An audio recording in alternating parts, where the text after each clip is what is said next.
Hello everyone, I welcome you back to my YouTube channel, and I want to thank you for your continued support, for keeping on subscribing, commenting, watching my content, and even liking and sharing my content.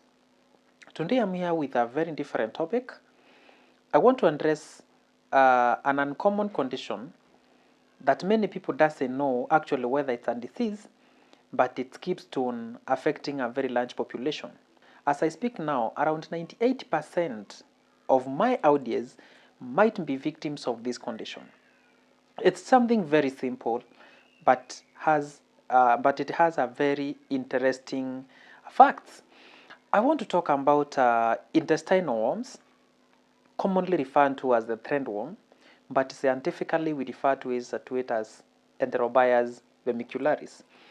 Let me start by saying that these are it's a very tiny type of intestinal worms because it's about 2 to 12 millimeters in length. And with it being that tiny, it can lead to a lot of shame if you are not careful. So this thing is very different from any other type of intestinal worms, both on how it presents and even on how it mutates. This type of intestinal worms, the threadworms, the younger ones, or during the larval stage, the younger ones of these intestinal worms, they reside into the small intestines. But the adult of these intestinal worms, they reside into the large intestines. When now the female is pregnant, it does not lay eggs into the large intestines where it resides. It moves out and lays eggs outside around the anus. One different thing about this worm is that the egg that the female lays does not even require any mutation. Or in other words, it does not have any incubation period. The moment this female lays those eggs, the eggs then are mature to cause an infection. One funny thing about this one, and I want you also to screen yourself, is that when you have this intestinal worm, it only has one sign that shows you have Enterobius vermicularis. Immediately the eggs are laid, a person starts itching.